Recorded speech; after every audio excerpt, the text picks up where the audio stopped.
आपका time start हो इसलिए गया। धन्यवाद सभापति महोदय। नहीं, आप शुरू कीजिए। धन्यवाद सभापति महोदय। तो आप शुरू कीजिए अपना भाषण।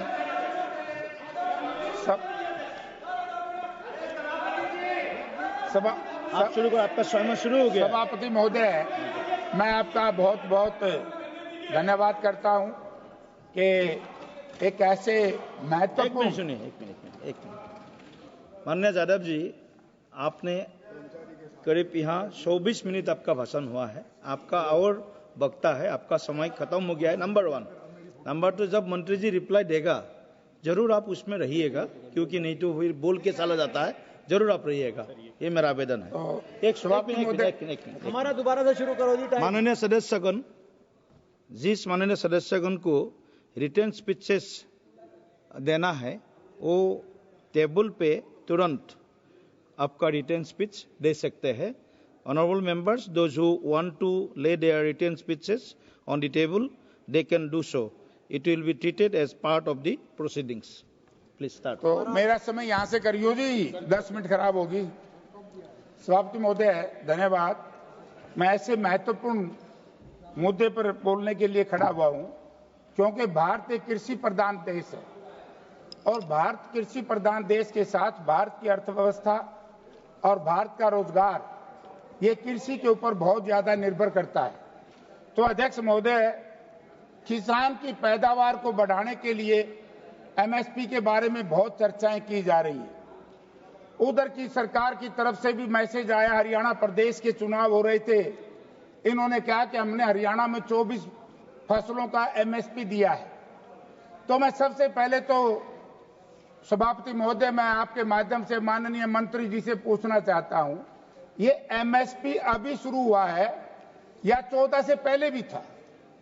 क्योंकि 14 से पहले के लोग बात नहीं करते। मैं इनके ध्यान में लाना चाहता हूं, मुझे याद है देश की आजादी के समय कॉन्स्टिट्यूट असेंबली में भी एमएसपी का मुद्दा उठाया गया था और स्वर्गीय चौधरी रणबीर सिंह जी ने इसको उठाया और उस वक्त देश के तत्कालीन प्रधानमंत्री पंडित जवाहरलाल नेहरू ने कहा कि देश के विकास के लिए कृषि के उत्पादन का मूल्य देना अति आवश्यक है। तो तब से ये इश्यू चल रहा था और माननीय स्वर्गीय श्रीमती इंदिरा गांधी जी ने ग्रीन रेवोल्यूशन के नाम से जब देश भीख का कटोरा लेकर के दूसरे देशों में गेहूं और दूसरे अनाज की भीख मांगता था, आज ये जो भारतवर्ष में क्रांति आई है किसान की और उसकी ग्रीन रेवोल्यूशन की, तो एक कांग्रेस पार्टी की देन है। मैं भारतीय जनता पार्टी के साथियों को कहना चाहता हूं, ये भारतीय जनता पार्टी का कोई योगदान नहीं है। तो इसके अंदर अब बात आई एमएसपी की। मैं बताना चाहता हूं, अभी मेरे साथी अनुराग जी यहाँ है नहीं, 2014 में धान पर एमएसपी था 1310 रुपए और गेहूं पर एमएसपी था 1400 रुपए और 2024 में आज धान के ऊपर एमएसपी है 2320 रुपए और गेहूं के ऊपर एमएसपी है कुल 2450 रुपए। ये 10 साल में सर 1000 की वृद्धि हुई, लेकिन इस 1000 की वृद्धि में एक दिन चर्चा चल रही थी, मैं नाम नहीं लेना चाहता, डीएपी की बढ़ोतरी कितनी हुई? मैं मंत्री जी अपना जवाब देंगे। अपने जवाब में 1600 रुपए आज डीएपी का भाव है। जब यूपीए सरकार थी 900 रुपए था, यूरिया का भाव 265 रुपए था और आज यूरिया का भाव 300 रुपए से ज्यादा है। तो मैं एक बात पूछना चाहता हूं कि वृद्धि तो आपने 10 साल में 1000 रुपए की कर दी, 100 रुपए पर ईयर, लेकिन जिस तरीके से यूरिया के भाव, कीटनाशक दवाओं के भाव, जो कीटनाशक दवा 200 रुपए का डब्बा आता था आज वो 850 रुपए का है। जो बीज 50 रुपए किलो था आज वो इन 10 साल में वो 150 रुपए किलो हो चुका है। तो यानी कि किसान की पैदावार को बढ़ाने के लिए उपयोग में लाने वाली चीजें बढ़ती जा रही हैं और किसान का जो एमएसपी है वो घटता जा रहा है। क्योंकि हरियाणा प्रदेश के मुख्यमंत्री ने, माननीय मंत्री जी भी गए थे, क्या हमारी सरकार बना दो, हरियाणा में 3100 रुपए का भाव दे देंगे। आज तो हरियाणा में 2300 रुपए भी नहीं मिला सर। कुल 1600 रुपए प्रति क्विंटल के हिसाब से धान की फसल हरियाणा में, पंजाब में, वेस्टर्न उत्तर प्रदेश में कोड़ियों के भाव खरीदी गई। मैं आपके माध्यम से कृषि मंत्री जी से कहना चाहूंगा, या तो इसकी जांच कराओ, अगर 10% भी धान एमएसपी पे बिका हो हरियाणा पंजाब में तो मुझे दंडित कर देना, वरना जिन लोगों ने ये पैसा लिया है क्योंकि किसान के खाते में पैसा पूरा भेजा और ये कहा गया कि तेरा मॉइस्चर ज्यादा है, तेरा ब्रोकन ज्यादा है, किसान को कम पैसे दिए गए। ये लूट है इस एमएसपी के ऊपर। और मैं याद दिलाना चाहता हूं भारतीय जनता पार्टी के लोगों को, याद होगा यूपीए सरकार में सर आपने स्वामीनाथन कमीशन का इशू उठाया था। स्वामीनाथन कमीशन की लड़ाई लड़ने के लिए बीजेपी के लोग अर्धनंगा होकर के सड़कों पर घूम रहे थे और जब सरकार आई दुम छुपा करके बैठ गए। मैं विधानसभा का सदस्य था और उस वक्त के आज इस हाउस के सदस्य नहीं, हमारे कृषि मंत्री जी बोल रहे थे। मैंने क्या धनखड़ साहब याद करो, स्वामीनाथन कमीशन की रिपोर्ट लागू करने के लिए आपने चुनाव घोषणा पत्र में कहा था, क्यों नहीं लागू हुई? और इसी दौरान स्वामीनाथन कमीशन के जो मद थे उनको पूरा करने के लिए यूपीए सरकार में तत्कालीन डॉक्टर मनमोहन सिंह जी ने एक ग्रुप ऑफ चीफ मिनिस्टर बनाया था और ग्रुप ऑफ चीफ मिनिस्टर में चौधरी भूपेंद्र सिंह हुड्डा थे, स्वर्गीय प्रकाश सिंह बादल जी थे, मायावती जी थी और माननीय नरेंद्र मोदी जी भी उस वक्त यूपीए की सरकार में बनाए गए थे। याद होगा मुख्यमंत्री जी आपको भी। तो उस वक्त ये फैसला हुआ। आज जो बात करते हो आप किसान के कर्ज की, यूपीए सरकार में 60,000 करोड़ रुपया किसान का माफ हुआ तो यूपीए सरकार में हुआ और आपने 17 लाख करोड़ रुपया चंद परिवारों का, साहूकारों का, धन्ना सेठों का माफ करने का काम किया। इस देश के लोग ये चाहते हैं कि खून और पसीने की कमाई से सुखी धरती का सीना चीन करके इस देश का अन्न हम पैदा करें और हमारे अन्न का लाभ चंद लोग उठाएं, धन्ना सेठ उठाए। मैं इसका विरोध करता हूं। और मंत्री जी अब ये अनुराग जी चले गए। आज कल ही मैंने पढ़ा है, आज हिमाचल का किसान बड़ा दुखी है कि कहीं अमेरिका से जो सेब आएगा वाशिंगटन से, अगर उसकी एक्साइज ड्यूटी आपने कम कर दी तो हमारा सेब रुड़ जाएगा। तो इसलिए मेरा आपसे ये भी निवेदन है कि किसान के खेत में जो फसलें पैदा होती हैं उनका भाव ज्यादा से ज्यादा दिलाने का काम करें। और मैं तो एक और कहना चाहता हूं, हमारे साथी कह रहे थे मंडियों का एक सर्कुलर आपने और निकाल दिया है। 25 नवंबर 2024 को कृषि विपणन पर जो चिट्ठी निकाली गई है वो किसान के लिए काला संदेश है, काला वारंट है। यदि इस देश में विपणन का सिस्टम जो आपकी चिट्ठी में मैंने पढ़ा उसको लागू कर दिया गया, किसान को बहुत बड़ा नुकसान होगा। आप बात करते हैं कि किसान निधि, सर 2019 से लेकर के आज तक 6 रुपये मिलते हैं ना किसान को, 6,000 रुपए, 6,000 है ना। अब आए डीजल के दाम। डीजल के दाम उस वक्त डीजल के दाम थे 2004 में 22 रुपये, पेट्रोल के थे। अब मैं बताना चाहता हूं बीजेपी के साथियों को तकलीफ होगी। 2004 में मंत्री जी 22 रुपए और आज डीजल है 100 रुपए। कितना बढ़ा? एक ड्राम में 7,000 से ऊपर पैसे बढ़ गए। ये बात आप सर लोगों को बताओ। देते हो 6,000 रुपए साल में और एक ड्राम में लेते हो किसान से 7,000 रुपए।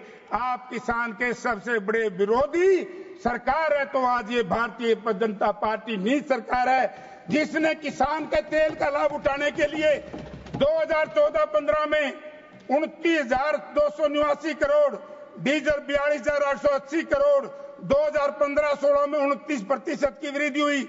2019-20 में सर 2,30,000 करोड़ रुपए का मुनाफा इन लोगों ने डीजल से हुआ। यदि एक किसान का कर्जा माफ कर देते, सारे देश के किसान पर 2 लाख करोड़ रुपए कर्जा नहीं है, तो मंत्री जी आप इस देश के किसान का कर्जा माफ कीजिए। किसान का जो डीजल आपने इतना महंगा बेचा है, करोड़ सस्ता था, उसका जो प्रॉफिट आपने कमाया है वही किसान को दे दे तो इस देश का किसान इस कर्जे से बच जाएगा। और हजार किसान जो आए साल आत्महत्या करने पर विवश हैं, उनकी भी जान बच जाएगी। तो अध्यक्ष महोदय, अब आ गई एक सिंचाई की बात। खेती को पैदावार बढ़ाने के लिए सिंचाई चाहिए ना जी। सिंचाई में क्या किया है सरकार ने? SYL नहर, कानून का राज नहीं मानती है सरकार, कानून को नहीं मानती। अगर कानून को केंद्र की सरकार मानती, सुप्रीम कोर्ट ने SYL नहर के लिए कहा कि नहीं मंत्री जी कि नहर खुदवाओ SYL? आपने खुदवाई है क्या आज तक? आज वाटर रिसोर्सेज मिनिस्टर यहां से चले गए, मैं उनका सुन रहा था वक्तव्य। SYL का हमारा मामला पेंडिंग। लखवार 82 दो डैम थे, यूपीए सरकार के टाइम में, डॉक्टर मनमोहन सिंह जी के टाइम में शुरू हुए, और चौधरी भूपेंद्र सिंह हुड्डा कांग्रेस की सरकार थी, हमने उस पर पैसा खर्च किया। आज ये बताइए कि उस वक्त से लेकर के आज तक लखवार 82 डैम के ऊपर आपने क्यों नहीं काम शुरू कराया? क्यों?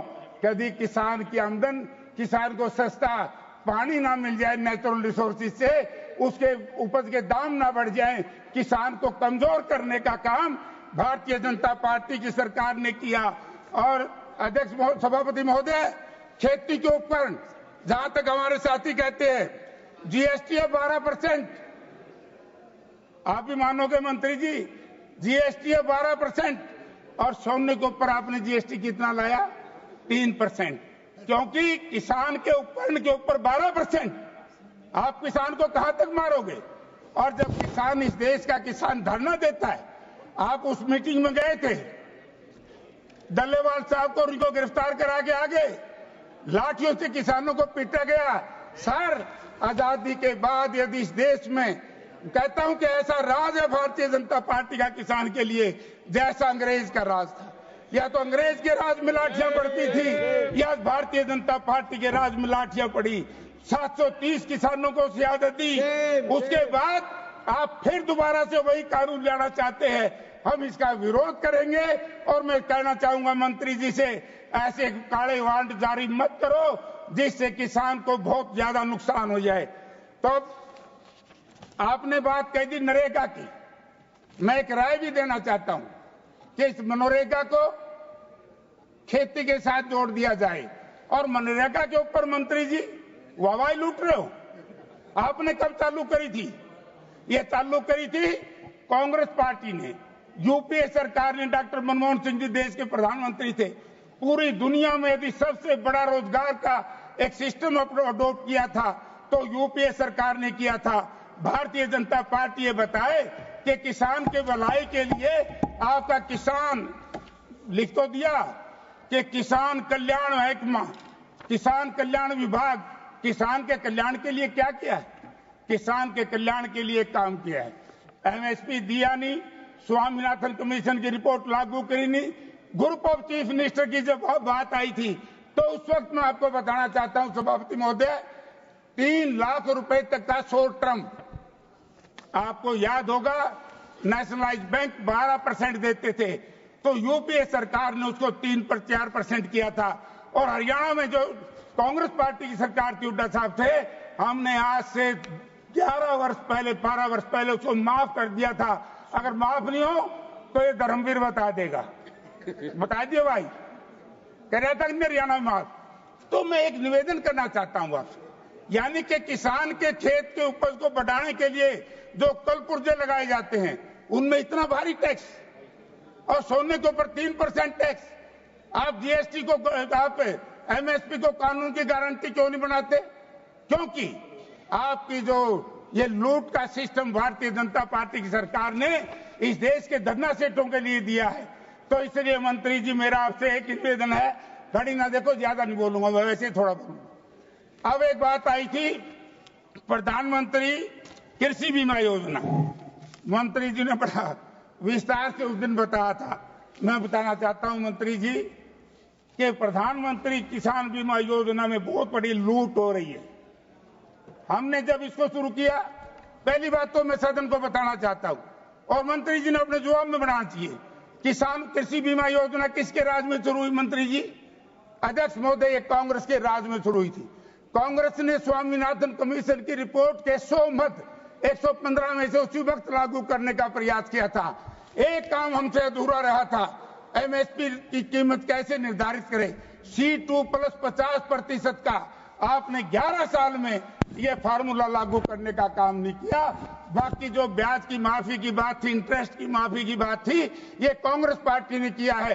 भारतीय जनता पार्टी ने इस देश के चंद धन्ना सेठों का, उनका तो किया, लेकिन किसान का कोई भला नहीं किया।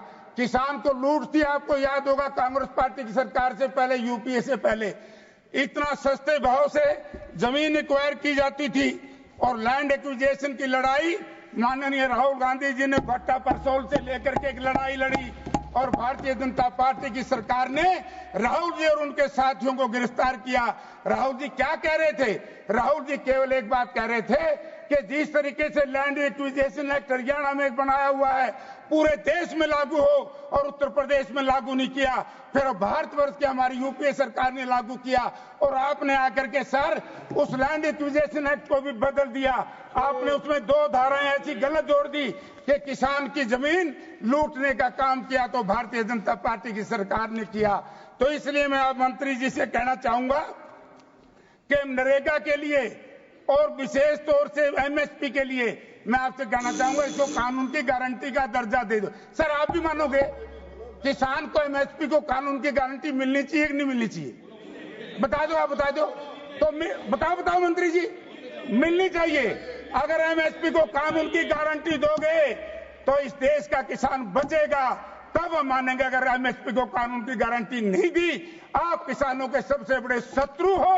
और इस देश में यदि कांग्रेस पार्टी की सरकार आज होती, किसान को लाभकारी मूल्य देते। आपने तो जनता को भ्रमित करने का काम किया। माननीय नरेंद्र मोदी जी ने कहा था 2022 में हम किसान की आय दुगुनी कर देंगे।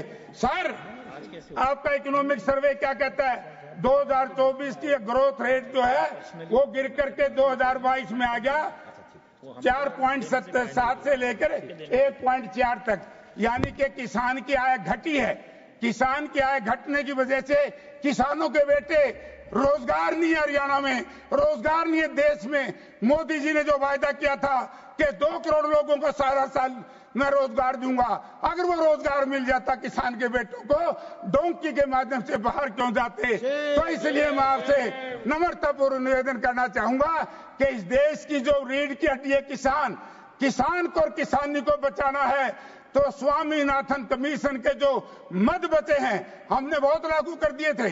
आपके जो बचे हैं C2 प्लस 50% का फार्मूला, आप उसको लागू करवाओ मंत्री जी।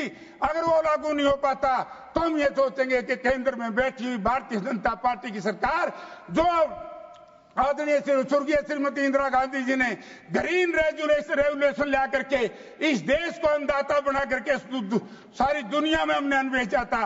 आप इस तरह का भंडारण की बात करते हैं। एक अंत में कहना चाहूंगा सर, भंडारण भी कुछ लोगों को दे दिया। मेरा मंत्री जी से एक सुझाव है, एफसीआई के पहले जो गोडाउन होते थे मंत्री जी, वो खुली छूट पे पुल भी दिए जाते थे। आज एक ही व्यक्ति को पूरे भारतवर्ष के भंडारण का काम जो दिया जा रहा है, मैं उसकी निंदा करता हूं। और मंडियों को बंद करने का जो काम, जो चिट्ठी आपने लिखी है, तो दोबारा मंत्री जी उस चिट्ठी को मंगवा लो, वरना इस देश का किसान और मजदूर सड़कों पर आकर के आपके खिलाफ लड़ाई लड़ने में विवश हो जाएगा। पहले 730 किसानों की शहादत आप ले चुके हैं। आप अंग्रेज से भी खतरनाक निकले। अंग्रेज के राज में कम से कम हमें यह था, हमारे पूर्वजों ने, हमने देश आजाद कराना है। आज आजादी के बाद भी एक ऐसा राज इस देश के लोग ले आए कि किसानों को शहादत देनी पड़ी। तो इसलिए मैं आपसे निवेदन करूंगा कि ये छोटा सा बजट 2.7 बढ़ाया 5, ठीक बोलो कृषि प्रधान देश, बार बार मंत्री जी को कि कृषि को मजबूत करेंगे, इतना थोड़ी बढ़ोतरी करके मजबूत करोगे क्या? Thank you honourable member. तो इसलिए मैं इसकी निंदा करता हूं। धन्यवाद। आदरणीय सदस्य श्री दुष्यंत सिंह जी। दुष्यंत